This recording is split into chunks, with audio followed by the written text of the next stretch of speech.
So, welcome to the 8th session of the Global History and International Law. I would like to extend a warm welcome to Kai Rapp, who is a PhD candidate in political science and international relations at the University of Southern California, and also to Dr. Ned Richardson, Little historian at Erfurt University, and also chair of the Volkswagen Foundation Freigeist project entitled The Other Global Germany, Transnational Criminality and Deviant Globalization in Germany.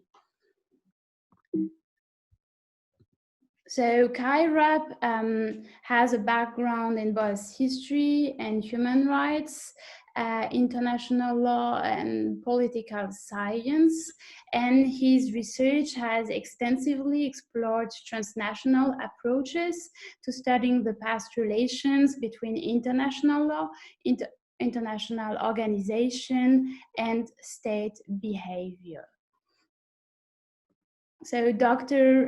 Ned Richardson Little graduated at the University of North Carolina. His dissertation entitled Between Dictatorship and Dissent, Ideology, Legitimacy, and Human Rights in East Germany from 1945 to 1990 obtained the Fritz Stern Dissertation Prize and also was published this year at Cambridge University Press. So from 2014 and 2018, he was also a research fellow at the University of Exeter. And now, as I said, he's working. He has obtained a Freigeist, money to explore the other global Germany, transnational criminality and deviant globalization in Germany. And his book was just published last month, and I had the chance of reading it, and it's really interesting. So I highly recommend it. To read it. We will explore not only the United Kingdom 1956 intervention in the Suez and also the United States 1983 intervention in Grenada. So this presentation has a huge resonance with global governance and international law. So the question we can be asked for this session is how can we understand the legalization process of international law and the modern international legal order typified by the UN Charter's prohibition on the use of law by 1945, and also who is international law written by and for whom? So, as was mentioned, my project is looking at sort of the use of international law in foreign policy decision-making, and in particular, how it relates to war justifications. Just sort of looking at this interesting trend of why do these justifications happen? In particular, why do decision makers frame appeals about foreign policy decisions with international law, and who are these justifications for? So there is a considerable literature in international relations in particular that looks at the role of these justifications for building domestic support. And I sort of take the other side of it and focus on their use for international audiences. Sort of seeing, when these justifications are made, might not be their sole audience, but arguing that their primary audience is international, that these are outward-looking justifications. So a few ideas about why we might expect decision makers to care about international law. The first here I just mentioned, domestic pressure. If you expect that, say, in a democracy that your constituents want you to follow the law, you want to be seen to be doing so. Transnational pressure. This is the idea that it might be more with civil society and transnational groups that sort of have an interest or have taken on some of these obligations or are trying to pressure others to do so. Belief in norm acceptance. You follow the law because you believe you ought to. Or a rational choice approach, that you follow the law because it's written by states for states and it's largely in your interest. So in this case, compliance is more a function of you are going to do this anyways, so following the law is in your best interest in some sort of cost-benefit mindset.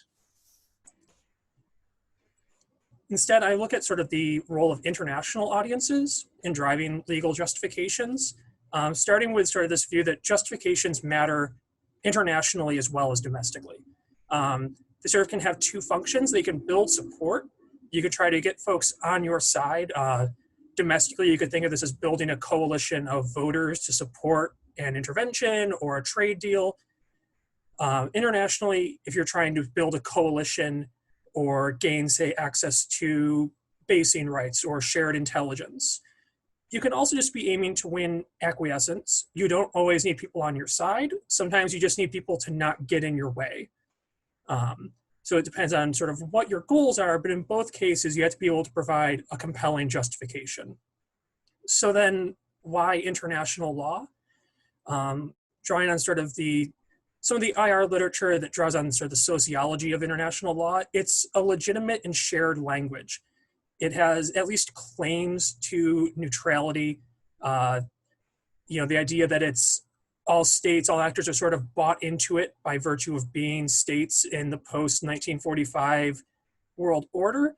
Those claims can be contested, but it's this idea that law can sort of claim this status even if it doesn't always have it. And it makes it harder then for your opponents to dispute your claims. If you're able to justify what you're doing using a language that your opponent has at least tacitly accepted, it's harder for them to dispute it.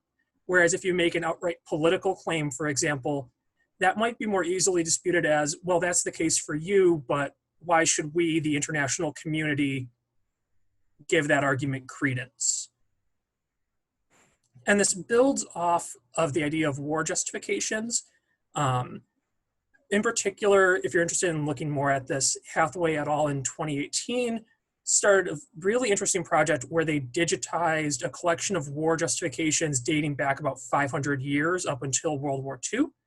And they identify sort of 4 core components of these justifications. They have to be public. They serve a persuasive function.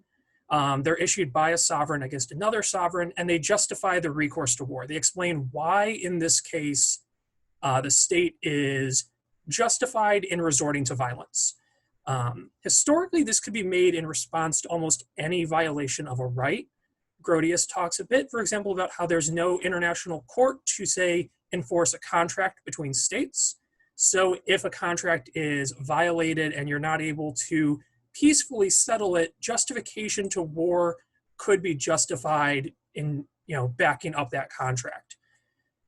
Modern justifications are a bit more limited. We're not about to accept, say, going to war because of a broken off marriage between a head of state and a member of another royal family, which was considered as a somewhat acceptable justification 500 or so years ago. There's at least one case of that being reason given in part for going to war. I argue that sort of in this post-1945 order, these justifications instead are tied to, in particular, the language of international law, that it has to be tied to acceptable claims or arguably acceptable claims in sort of the language of international law, in particular, the UN Charter. So bringing this back, my paper, I focus on 4 hypotheses. The first being that international law will feature in the decision-making process. This is in particular a response to literature in international relations and political science that would say, like, this is either not going to be present, especially in cases of war making where sort of the concerns of the state are paramount and law is a nice thing to have, but not the most important, or that it'll just sort of be, an after the fact, we're going to do this anyway, and we will just tack a justification on. The second is perhaps the core to it, that decision makers make these arguments for international actors. These are primarily about persuading or compelling members of the international sphere, other heads of state, other diplomats. Now, sort of looking at what that means is you have to make the best justification you can, and that will be done insofar as you're able to tie it to sort of accepted standards. So the more specific your legal argument is, that's going to be preferred. And specific here refers to your ability to reference codified legal material. Some of the work on the sociology of international law and IR has sort of found that these cases where it's written down, it's not that it's more legal or more binding, but that it's harder for others to sort of contest your interpretations of what the law means. there's usually a bit more restriction about how far it can be interpreted, whereas uncodified claims might be a bit more flexible. Looking at hypothesis 4, this doesn't mean that uncodified claims don't happen, but that they're either seen as being supplementary to, or in cases where you can't develop a codified legal argument. So sort of this belief, this expectation that actors will start by pursuing specific legal claims and then move to general claims if they're unable to develop a specific one, or just to sort of round out their justification. As was mentioned, I focus on 2 cases, the UK's intervention in Suez in 1956 and the US in Grenada in 1983. They offer a few interesting sort of twists on this, in that they're both superpowers, or in the case of the UK, operated under the assumption that they were. We might believe then that they're less in need of legal justifications because they're less sort of susceptible to the pressures of the international community. They're both democracies, which should increase the need for domestic justifications. They both have electoral bases they need to appeal to. And both cases take place in the post-1945 international legal order, again, sort of highlighted by the UN Charter's prohibition on the use of force, sort of really limiting what a war justification can look like compared to, say, 100 years earlier. For those of us who are really into social science, sort of qualitative methods, there's a whole bunch here about sort of the process tracing tests. I focus on using hoop tests, which are sort of necessary but not sufficient conditions. So none of these claims are to say that this proves A, or this, demonstrates that this must be the case, but that we expect these claims to be there. They're necessary to be there if the ideas are supported. And one note about the ongoing nature of this project, I'd been hoping to go to the Reagan Presidential Library this spring to sort of help complete the Grenada case. And I think we all know that, the spring wasn't the most conducive to traveling for research. So that case is still very much a work in progress. A bit more about what I mean when I say sort of specific versus general legal. Specific legal justifications must reference a treaty or other written legal standard. They can also include general or non-legal references. So if it has a specific reference, it's considered a specific justification. General legal would be appeals to, say, customary international law, or sort of international law broadly defined without referencing a standard. Just to help clarify this, if a state references the right to self-defense, but does not reference the UN Charter, I would be looking at that as a general legal reference. If they reference the UN Charter's claim to rights to self-defense, that's a specific legal justification. And then non-legal would be justifications based on moral, political, security claims. So sort of looking at what do we expect to see if these hypotheses are borne out. There should be explicit references to international law. I focus on explicit to sort of reduce the likelihood of identifying things as being legal arguments when they might just be sort of similarity in language, say between some moral claims and legal claims. If actors have to explicitly say something about the law in it for it to count as, a legal argument, a legal justification.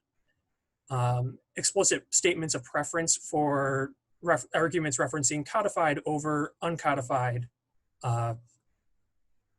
claims with regards to a specific or a general argument. So either beginning with looking for specific arguments and moving to general, or at the outset saying, for example, we need to develop this further, we need to find a treaty or a standard to reference for this. Sort of moving on from that, the first case I look at is the UK's role in the 1956 Suez crisis, which is set off by Nasser's nationalization of the Suez Canal on the 26th of July. And at the very first cabinet meeting after that, Prime Minister Eden refers to the need to develop a legal justification to, quote, sustain and justify international opinion. So there's a very foregrounded realization here that the UK wants to act. Eden is very concerned about Nasser. He repeatedly compares him to Mussolini, and believes that he has these grand ambitions for sort of rivaling the UK's influence throughout the region. But he recognizes that there's a need to sustain and justify international opinion, and that's done through legal arguments. He also realizes very quickly on that the legal case for the UK here is thin. In a conversation with Eisenhower, he expresses his desire not to get sort of tripped up on the technicalities of Nasser nationalizing what is technically an Egyptian company. Eden knows he can't make the argument that nationalization itself is illegal. And instead, he focuses on arguments about the freedom of navigation, the 1888 Constantinople Convention that sort of helped lay out the framework for managing the Suez Canal, but he doesn't directly challenge the legality of nationalization itself. Part of this, especially in response to international pressure from the US and a few of the other Commonwealth nations, the UK does not act immediately. They move to these multilateral forums, the first of which is the London Conference of Maritime Countries. They invite 18 primarily maritime nations who frequently traffic the Suez Canal to London to try to resolve the crisis. Notably, Egypt is not invited. The conference fails to sort of resolve the issue. They put forward their proposal and Egypt rejects it. There's an interesting letter here from Sir Fitzmaurice, who at the time was a legal advisor to the Foreign Office, noting that the justification he provided to sort of the delegates here was intended to put as good a face as possible on the legal argument. It wasn't seen as being a particularly strong argument. The action wasn't necessarily seen as being particularly legally justifiable, but this view that we need to put forward our best case, especially going into a forum like this. This view that we can't just argue that we need to respond because we have financial interest in the canal. There's still more pressure coming after that. There's a lot of work, a lot of notes coming from, for example, the Commonwealth Office in Canada about the lack of Canadian public opinion and the need to sort of at least be seen to going to the United Nations. Anthony Eden refers to this idea that as signatories of the Charter, we're bound to seek redress by peaceful means. Some of the law officers even point out that the UK is still bound by the Kellogg-Briand Pact and can't just resort to sort of gunboat diplomacy to resolve this. So facing the sort of dual realizations that they need to be seen to be going to the UN, along with the fact that they know they don't have the votes in the Security Council, they still go ahead with this. The measure fails, sort of the joint UK-French measure fails to garner enough support to authorize any sort of intervention. Sort of then moving forward with that, the UK, France, and Israel coordinate what would become their intervention there. And just a final note then to end that on. When the intervention begins, the picture at the top there is taken from a memorandum that was sent to the UK's embassies throughout the Middle East, which advised their staff to say that intervention was advised on the highest legal authority. In response, the law officers, the actual professional career folks in the Foreign Office, made a point of stressing that they did not advise this sort of intervention. They would accept that it was justified on grounds of policy, but not grounds of law. Much of the process, especially in the latter half, had been taken over by sort of the Lord Chamberlain and other political officers who didn't have a constitutional role in creating legal justifications or legal arguments for the UK government. And this would later, beyond the scope of this project, but would come back to sort of haunt Eden when questions were raised about sort of the legality of deciding to intervene in Suez. So then now jumping forward a little bit here to 1983 and the Caribbean. In 1979, there's a coup in Grenada that replaces the first prime minister of Grenada, sort of post-UK withdrawal, and that installs the New Jewel movement, which is a communist political party that's pursuing closer ties with the USSR and Cuba. At the time, sort of the other Caribbean states and the US while skeptical of this regime, do recognize it until 13th of October 1983, when a dissident faction in the New Jewel movement first arrests and then later executes Maurice Bishop, who until that time had been sort of in charge of the party, and makes far more open overtures to sort of the communist bloc. One of the primary concerns was the creation of an airport on the island where the runway was being extended to a length that Reagan and others thought was far too much for sort of the demands of the island, and saw it as a possible staging ground for Soviet forces. What happened in response here was the Organization of Eastern Caribbean States actually moved first. They sanctioned Grenada and then appealed to the US for support, largely driven by the realization that, while sort of diplomatically relevant to this case, the OECS on its own didn't have sort of the capabilities to coerce change in Grenada. On the 18th of October, the US Secretary of State responded to a request from the OECS by saying that the US needed a formal letter of invitation, and that this would be necessary so that intervention would be consistent, quote, with our interests and with international law. This sort of view that the US, even at the time as the Joint Chiefs were planning intervention and sort of the legal officers in the US were looking at arguments about defending US nationals in Grenada, the big case for US medical students studying on the island, that wouldn't sort of be enough on its own. So the US sort of called on the OECS to justify intervention under Article 8 of its charter.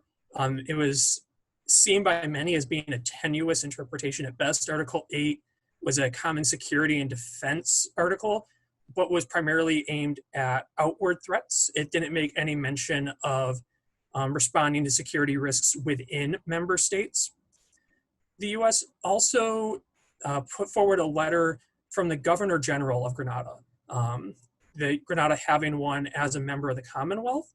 The Governor General requested the US intervene to help facilitate a rapid return to peace and tranquility. The Reagan administration put this forward as sort of a legal argument for justification on the basis of intervention by invitation. However, there's serious questions if the Governor General had any sort of legal authority to request intervention. It wasn't accepted by the UK government that the Governor General had any of this power, but the US sort of claimed both of these as grounds for intervening, along with a general argument about defending its nationals abroad, because it was hesitant to act solely on the general claim. So looking through this here, what do we see? International law is referenced throughout both cases. There's a recognition that it's about justifying things to international audiences. While there are references to domestic audiences, these records seem to show that it was primarily international and that domestic would sometimes be referenced alongside it. Eden has a quote where he mentions that world opinion will be against us. World opinion and moderate opinion at home will be against us if we don't go through the United Nations.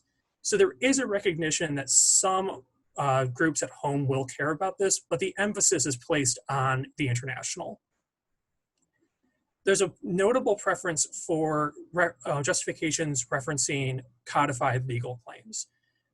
In the UK's case, it's that they begin with looking at legal documents and then move towards more general arguments as they realize, and as sort of politicians are told, that we can't justify these in the way that you want. Fitzmaurice and some of the other law officers in particular are stated a few times they're concerned about making these very tenuous and perhaps novel interpretations, and then having to go and face their colleagues at international conferences and knowing that these won't be accepted, no one will take this seriously.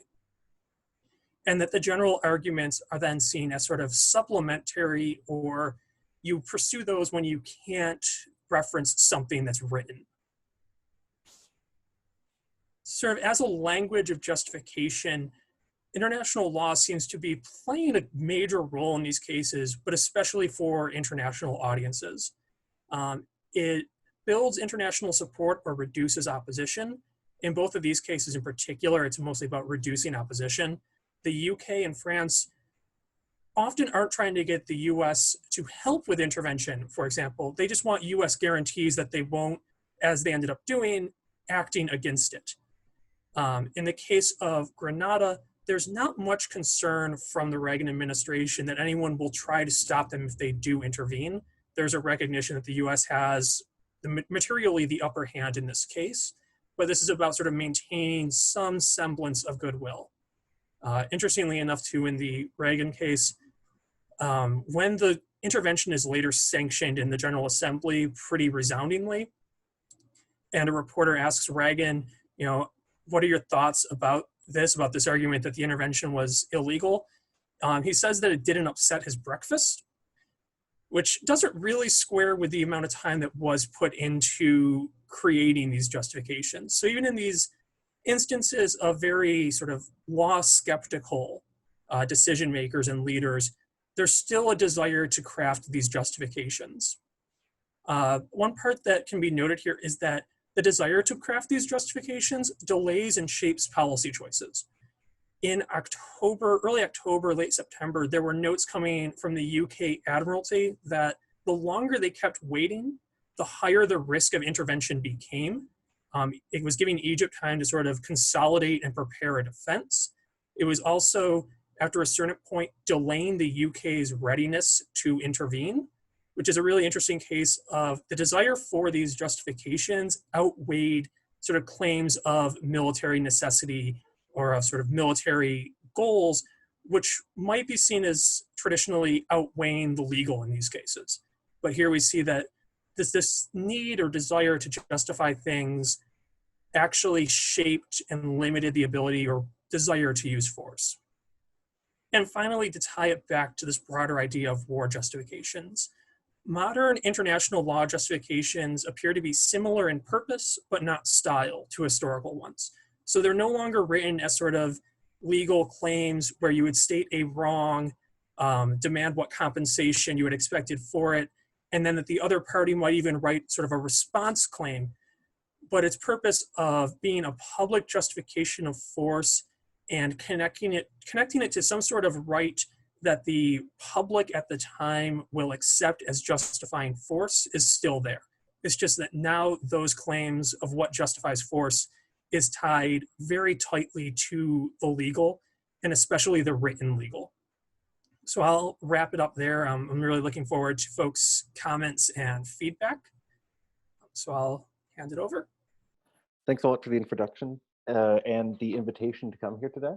And also, thanks, Kyle. It was a very interesting paper. And I just want to start off with this. I think it makes some very persuasive arguments about the importance of international law as a rhetoric of claiming international legitimacy, more so than one of simply a tool in the creation of domestic political coalitions. I think both examples you marshal good evidence to demonstrate explicit or implicitly how international law is primarily a tool of some meant for international consumption rather than something for a domestic political audience. In this case, the argument here, the primacy of specificity as a technique, I think is a good one in terms of trying to get at where people are gesturing to law and where they're actually crafting legal arguments. I think in general, the topic is a really useful one in recent debates about the nature of what international law is actually used for, not what it is meant to do. I think we're moving from this period of sort of international law as the gentle civilizer of nations, the sort of period of liberal democratic optimism, and nowadays much more discussion of how international law can really be used as something to legitimize state violence and intervention rather than something that may contain it or suppress it over time. Now, I'm from a historical background, and I'm not going to do the usual history, political science engagement where I just demand everything becomes about historical specificity, or at least I'll try not to do that. But I do want to press you on a few of the categorizations and framings that you're using and get your response in order to not only clarify some of the broader claims that you're making based on the specific claims of these two cases, and sort of build out some of the logical framework that you've begun. I think to start, one of the things I find this is framing this as a choice between domestic and international as these two poles and these two very broad categories. And so I want to try and talk through some of the range of options within these categories and possibly outside of them. And from the beginning to ask you more broadly of what is it exactly you mean by international opinion?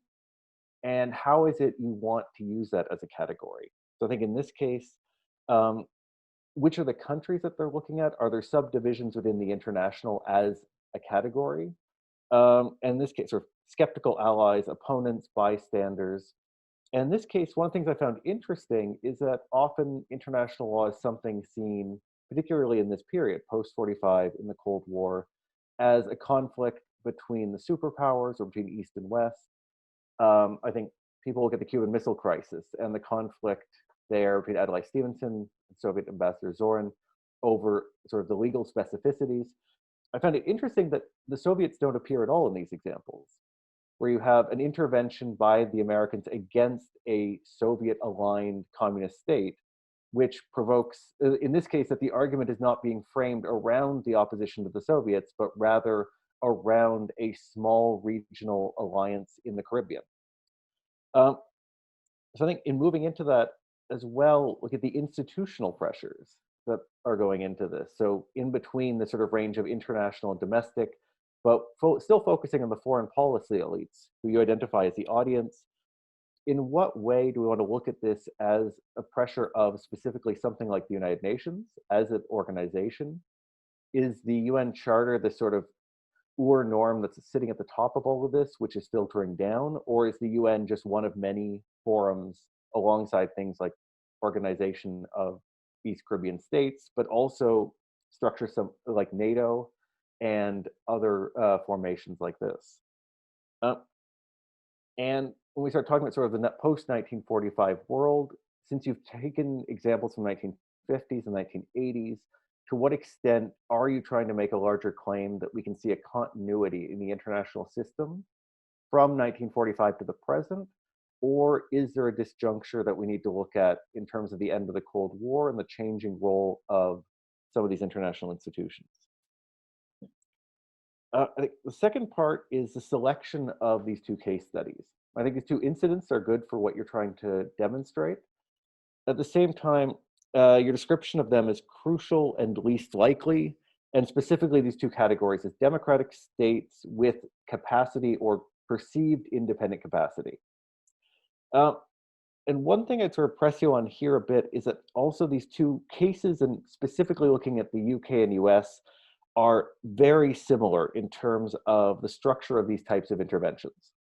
So you have major Western powers, they're part of NATO, they're part of the Security Council, they're engaged in a quasi-imperial intervention into their own sphere of influence in sort of range of decades where this is also not completely popular with allies who are skeptical about these ventures. So I think one of the things that you're in danger of in trying to translate these specific case studies in tandem into a much broader claim about the function of international law amongst elite policymakers more on a universal scale is that you're in danger of people looking at this and saying, is this possibly just a result of what happens when large Western powers want to intervene in ways that will be unpopular with allies? So I think some of the questions that would be useful to sort of build into your research in this case, the degree of domestic democratic control over the use of force between the two countries, that it seems that the US and the UK are similar in that the executive can employ international force not easily, but without a great deal of democratic oversight in the short term. And a question of, in the long term, if there is a sustained use of force, is this employment of international law altered? So over the long term, once Congress has to provide funding, when there's more parliamentary oversight, is there a shift from the initial use of international law from the international towards a increasing use of it towards the domestic? So within this time scale within democratic processes. Another question in this case is also the bureaucratic politics within these countries. something to look at in the way in which is international law also being used by elites within those policy structures as a way to gain power? And is this something that's similar between them as advanced Western industrialized states that have a global reach of foreign policy? So in this case, sort of looking back, sort of Graham Allison's classic work and things like that, is this also a matter of a power play between the lawyers, between the diplomats who are there trying to throw what they can at military figures who have their own internal logics? And again, I'm not trying to say that this is an argument that's superior to the one you've advanced, but one I think it's good to address internally as a backstop to what you're saying. And something you mentioned on page 14, the possibility of looking at what is a most likely case. And I think this is something that would really benefit the argument you're trying to make. And right now, the idea of the UK and the US in these particular cases, the idea that they are the crucial least likely is something that is part of the logical framework you set up, but you don't provide a lot of evidence to make it clear.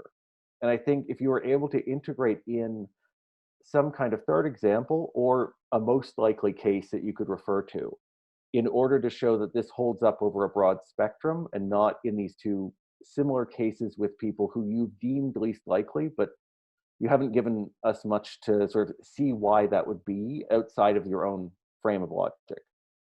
And so going through this sort of beyond logical position in this case, there's a lot of incidents where sort of something on the lines of like India, Pakistan, 1971, you have India as a world's largest democratic state, which is in a situation where it could claim self-defense, it could claim humanitarian issues, but how they use international law in that conflict could be very illuminating.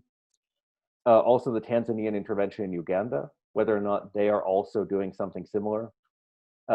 When again, they could just appeal to broad questions of discussion of genocide or making an argument for self-defense and security on the border, or even the case of Vietnam's intervention in Cambodia.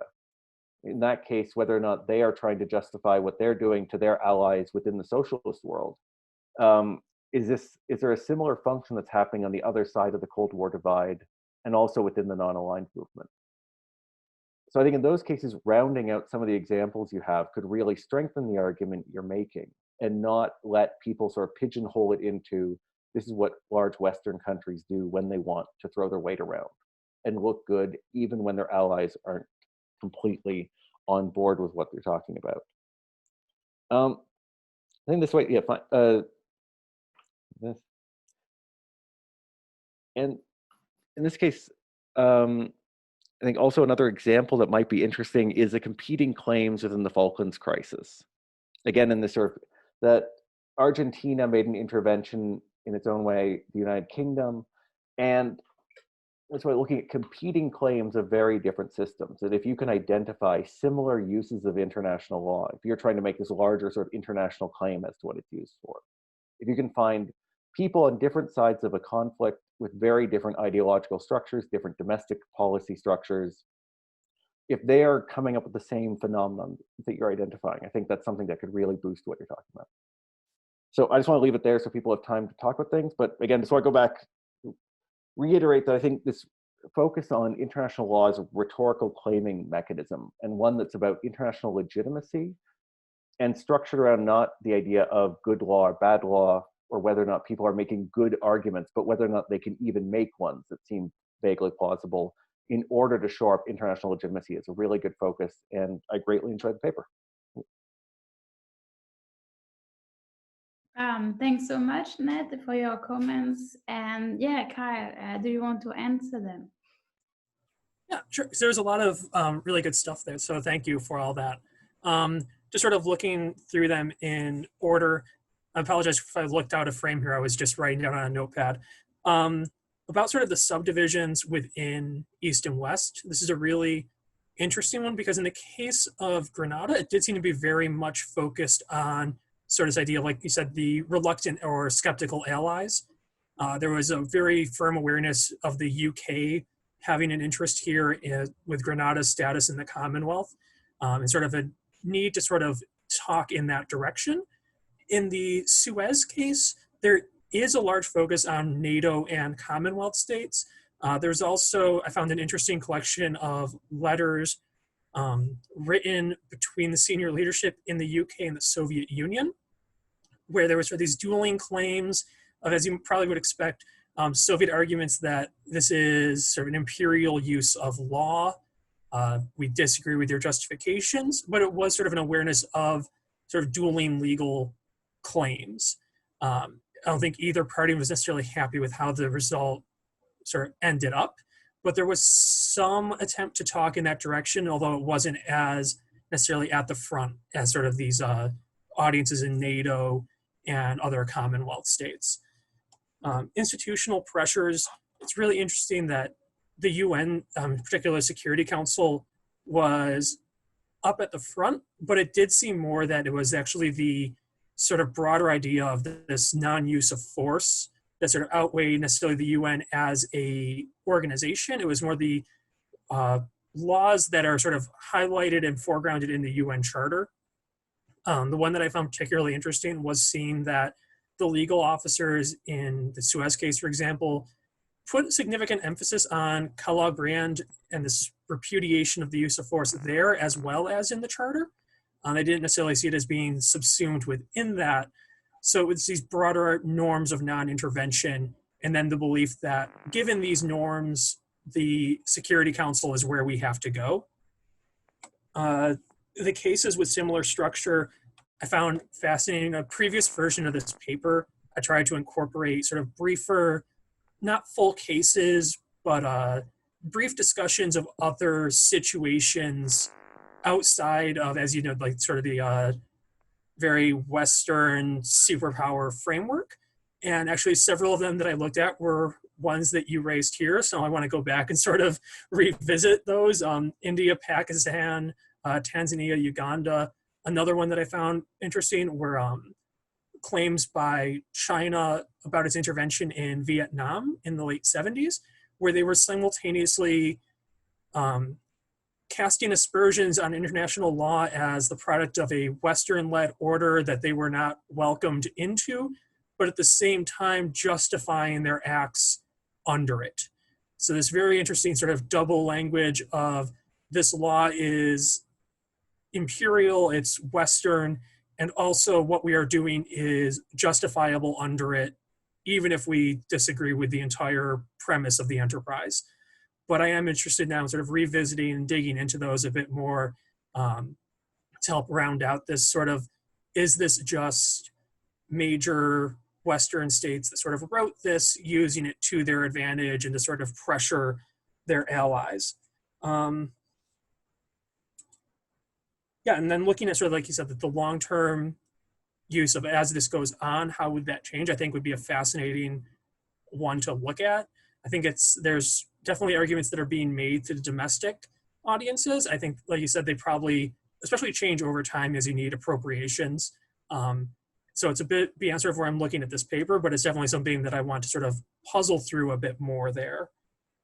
But I might leave it off there then and sort of open the floor to broader comments, questions, and all. Yeah, hello to all. My name is Igor. I'm Ukrainian historian. I'm very glad to see you all and hear you all. Well, this theme about the comparison of Suez Canal crisis and US Grenada invasion is very interesting because from my point of view, that was the last point of imperial use of force, because in 1956 it was one of the period of decolonization, and after Suez, British and French politicians understood that with traditional use of imperial force, it's forbidden. It is forbidden for them from that time. And when we are speaking about Caribbean, specifically Caribbean region, we see that Grenada invasion was a very important event because it was the last act when British moved from this region. I will say why. Because in 1983 it was the last time of decolonization in the region, and all region became the part of the Commonwealth, and from the other side, all former colonies became politically with Westminster model. And I know that Caribbean is my favorite theme because I'm finishing in Ukraine PhD thesis about political and economic policy of UK in the Caribbean, 1930s, 1960s. So, and I have a couple of questions to Kyle. So, Kyle, what do you think about the role of the media in the formulation of public opinion and later international law towards invasion in the both cases? And the second question is, how can we put together three contexts, three dimensions of that events? Because we have three main contexts. The one context is imperial, the second one is local, Middle East and Caribbean, and the third one is global. So how to mix all these contexts? Thank you very much. Thanks. Yeah, thank you. So those are really interesting points. I'll actually take the second one first and then go back to the media one. Because as you sort of raised as well, there's a lot of the imperial going on here. There's a sort of view among some of the law officers, for example, in the UK case, that Eden and some of the other senior politicians don't realize how much the world has changed. There's a quote by, I believe it's Fitzmaurice, in a letter to a colleague where he says, like, they don't realize how much this has changed, and I fear harm to our reputation if we cannot justify this. Sort of belief that this leadership is going to go ahead and treat this like they would an imperial crisis 60 years ago, and this idea that we can just, you know, show military force in the theater and sort of force Egypt to our will, and a recognition among the law officers that sort of this global environment is changing. That's not acceptable anymore outside of a few small circles. In the local, and this sort of ties in with the public opinion and media to a degree, in the Suez case, there was this very acute desire by the UK to increase its radio presence throughout the Middle East to sort of help sell intervention in the month leading up to it. They didn't seem to have had much success with it, but they certainly tried to. This contrasts with the Grenada case, where domestically in the US, there was this view that Reagan really can't mess this one up. It has all the makings, sort of in public opinion terms, of a real easy sell. It's the 1980s. Reagan has a chance to sort of act on his tough against communist rhetoric with the support to some degree of sort of the OECS against a communist state that's militarily not going to pose a significant threat.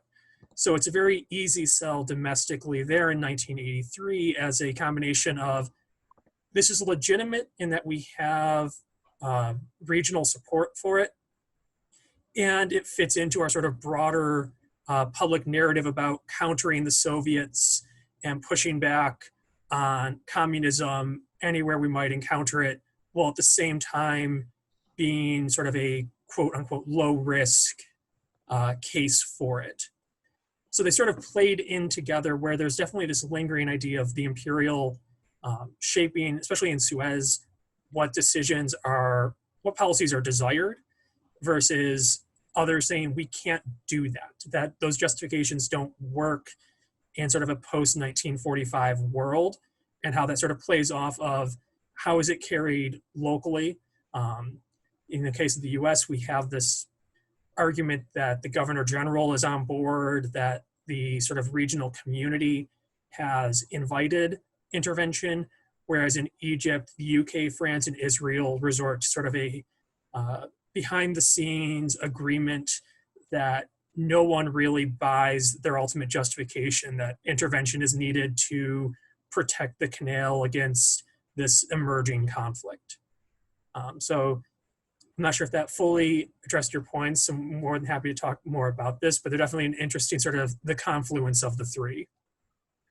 I will have a few comments and also one question. So I think that your paper is really promising, and I think that when we look at the rhetoric of war justification, not only in Grenada but also in Suez, you have like a superposition of different arguments. If we look at from the long term, you have imperial arguments with the US, which are in South America and which are applying a specific foreign policy since 1823. You have Great Britain in Suez, which is in Egypt since the 19th century, and which is there. And so you have first imperial arguments, then you had also internationalist arguments, which are also, we saw it last week, defined at the Hague Convention. And then you have this post-World War II internationalism based also not only on the UN Charter, but you also have, I think, to look at the definition of the crimes against peace and how it reflects. I think it could be very interesting to look at the relation between the two. And third, you have like also the decolonization movement and the emergence of the non-aligned movement. So how do the US and the British refer to decolonization and to the non-aligned movement? And then finally, you had also anti-communism, and then this emergence and this, not this real emergence, but this the defense of a conservative world order through Western powers, which is very important. And I would have, my question would be more on a methodological point of view. So you are looking at foreign policy makers, but how do you create this analysis? So do you approach the war justifications through, for example, writing a prosopography of the elites of the US and British elites, and how do you really do you have also a sociologist approach to these elites, if you have? And so I would just have this question on the methodology. Yeah, so thank you for that. Methodologically, I primarily focus on sort of the written record, sort of the memorandums and interoffice letters, but in particular, I'm interested in looking at the actual sort of face-to-face discussions that were happening. So cabinet meetings, or in the case of Suez, there was the Egypt committee that was sort of formed within that. But there is an interesting, I think, side to this is sort of the sociology of the actors in it, where they have very different concerns. The professional law officers, for example, are very aware that they are members of, as well as sort of the decision-making process, an international community of sort of senior lawyers, judges, and legal advisors. So there's awareness that if we make these arguments that are laughably weak, if we try to argue that nationalization is illegal, there's references by Fitzmaurice of like, how am I to face my colleagues when I go to a conference in New York in December? That like I as an individual have to sort of stand by this if I put my name on it. And that's shaping sort of the views of them as sort of, on the one hand, I need to help my government and fulfill my job as providing legal advice, but I'm also doing that as an individual who has my own sort of identity and concerns there. So methodologically, the analysis is focused more on just sort of this written record. With the advantage I see there being that if it's explicitly written down, but there is a lot more to be sort of probed about how different actors are sort of seeing themselves in it and whose voices are heard above others, or sort of who's doing this. In the case of the UK, the Lord Chamberlain sort of taking a leading role in this, and the legal advisors pushing back with sort of, this isn't his responsibility, this isn't within his authorities, this is our area, this is what we do, not what he does. Like this sort of tension between parts of the bureaucracy and parts of sort of decision makers, that they're not moving as a monolith. Thank you. I see a question from Alonso Gourmendi. So, yeah. Hi. I'm very happy to be here. Thanks for this amazing conference. I'm a law professor in Peru. I had a question that might be perhaps is beyond the scope of the presentation, but I'll ask it anyway. One of the definitions, I guess, that was used is that international law is used as a justification that the public will accept.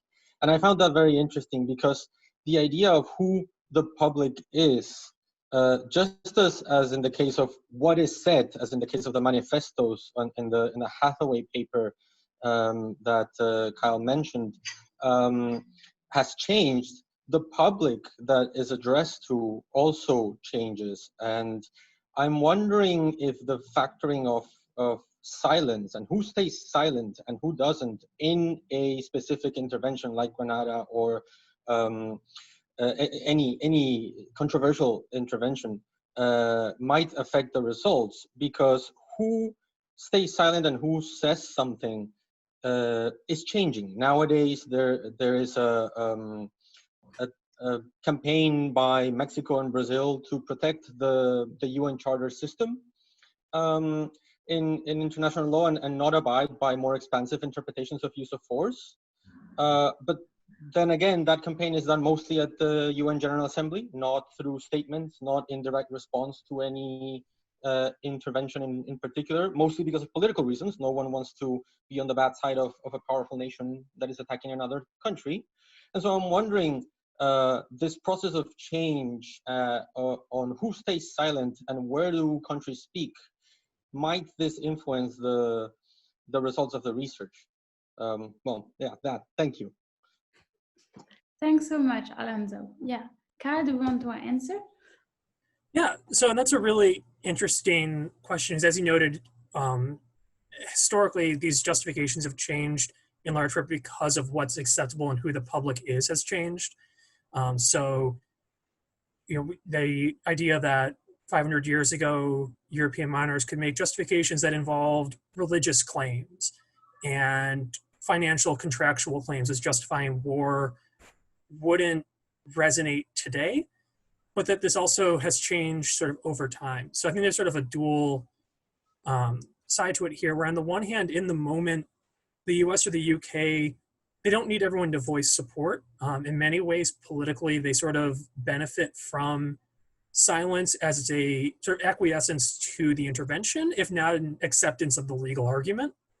But I do think, and it is a bit beyond this paper, I do think it is interesting to consider how these movements, sort of as you raised by like Mexico and Brazil in the General Assembly, as sort of public opinion of how, for example, the use of force is reinterpreted, shapes what becomes acceptable.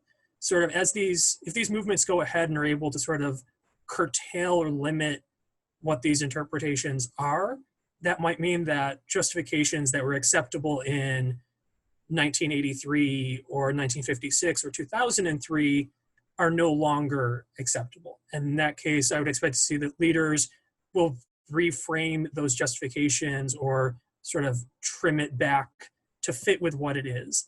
We've sort of seen an expansion, I would say, of every war now is a war of self-defense. But if actors are able to change sort of what self-defense requires, that changes what can sort of be justified and permitted under that. So I think it's more of a long-term trend. It's not sort of case specific, it's broader, changing what these laws can sort of be acceptably interpreted as possibly arguing. And if those interpretations can be shrunk or expanded, the sort of number of acts that they can be applied to changes accordingly.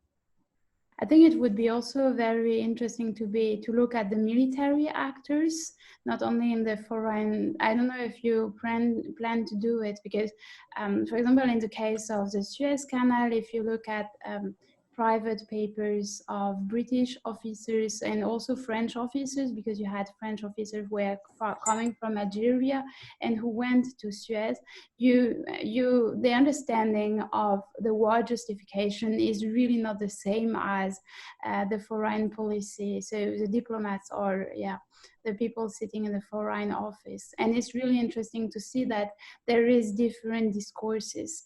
And really, when you look at the private papers of the military actors, it's the justification is a protection of the empire, and it's really different from what is said at the foreign office. And it's this double language. I think you should really look at it, and I would highly recommend it. And then do you also plan to include also like sources from Grenada and also from Egypt, or how it was the responses to these interventions? Yeah, so for this paper, I'm focusing more on the policies that led to the justification. The dissertation is going to sort of look at more, once you make a justification, once you make a legal argument, what's the response? Mm-hmm. So this project, I don't currently intend to do much with sort of the Egyptian or Grenadian side of, do we accept, like, how do we counter these claims? The idea of looking at the military actors in particular, I completely agree. I'm beginning now, as part of the dissertation project, looking at contestation around the Geneva Conventions in 1949. And a big part of that there is different views of political leaders and lawyers on, what do these laws mean? What should they mean? Versus the military side of things, where these laws are speaking directly to what military leaders, military personnel are thinking and doing throughout their job. So what sort of interpretations are they pushing for? How do these sort of political versus military claims, how are they resolved? And what does that mean for sort of deciding what counts as following or not following the law? Okay, great. Okay, so thank you. So I see a question. Yeah.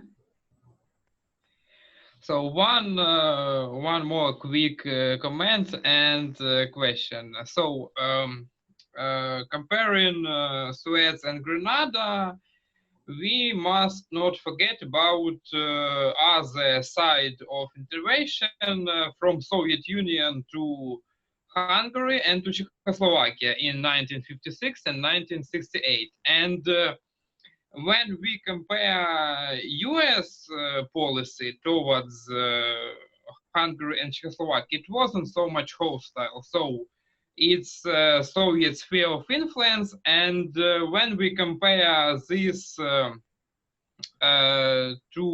these four cases, in Suez and in Grenada, the Soviet role was rather passive than active, because in 1956,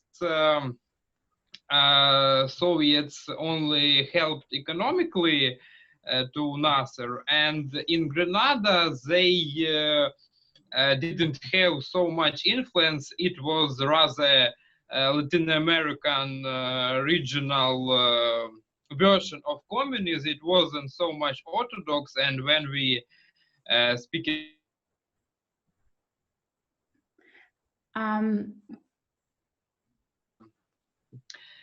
communist parties and communist movement. So and the question to Kyle. So do you use in your research a personal experience when we're speaking about Anglo-American special relationship?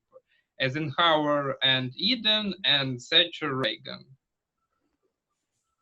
Yeah, so I think your audio cut out a little bit there in the middle. So I'm not sure if I might have missed anything, but looking at the special relationships sort of between these actors was interesting, to say the least. Eden, in many cases, as you noticed, sort of the Soviet role in Suez, they weren't directly involved as much yet, sort of supporting Nasser, although it did matter a lot to the UK when sort of the US and the Soviets both came out against intervention. It was sort of the double push of, okay, maybe we expected opposition from the Soviets. We really didn't expect it that strongly from Eisenhower. There seems to be a disconnect where Eden doesn't really realize how much the US public and US decision makers don't see the point in this. It's sort of seen as a holdover from a colonial era. The UK is doing this because they have these historically imperial ambitions. They're still holding on to the idea of something east of Suez, and those ideas don't really resonate in US government circles or sort of the general public more broadly. So Eden's not able to get the support that he sort of, I think, expected at the start. There was this view that, well, the US might not help us, but surely they won't get in the way.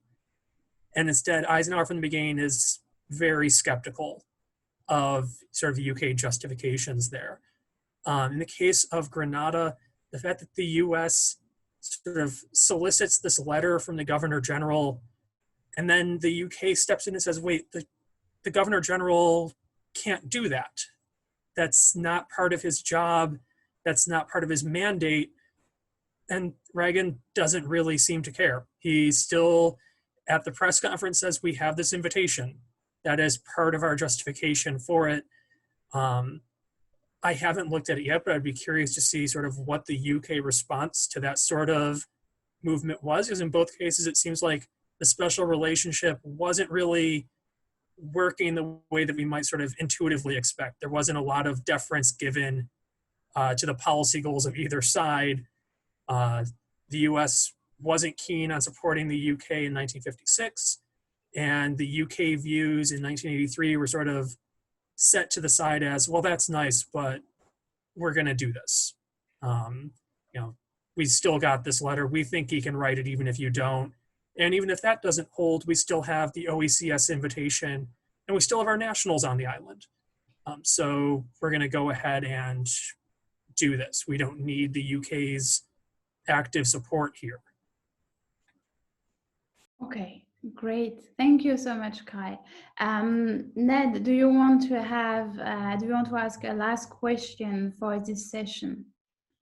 Yes, I think one of the things I'm curious about, when you mentioned how China is justifying this as in terms of this international law that's created by the imperial powers, but will abide by it. I'm curious how the Soviets engage with this, because it's something that there's a lot of literature that's come out, this excellent new volume on the Cold War and international law. And I worked with Raluca Grosescu on an issue of the Journal of the History of International Law on criminal and sort of transnational crime law in the Eastern Bloc. I'm curious if you found there's any way in which the Eastern Bloc was arguing any differently, or if you found that, in terms of looking at this, you have China that's making its argument, but it seems as though you do have the sense of a unified legal discourse that's coming out of the two superpowers that's then being challenged from outside of them by the non-aligned movement. I'm curious how you, based on the other examples you've talked about, if this is something you want to comment on. Yeah, so I guess I'll just say briefly, I did look a little bit at sort of Soviet arguments about Hungary as sort of an interesting case of it's very near sort of temporally to Suez. What are the justifications being made there? It's not a case where I've dug into the archival records in person, but one thing that has come up is that it's justified on sort of this idea of intervention by invitation.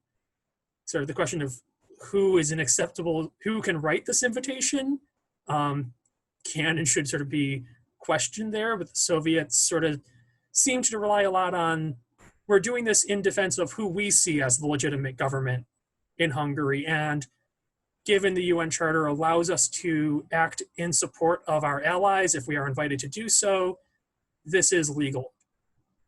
So maybe a case, this would sort of be my, I guess, expectation that the way that many of these laws were written gives many actors a chance to make the arguments they want to.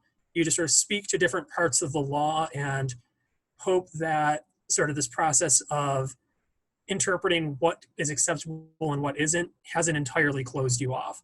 In the Cold War, I think it was a case of different powers would just reference different aspects of this law. You would sort of speak to the parts that helped you. Your rivals might counter with the claims that helped them, but in that sort of bipolar international system, that was enough.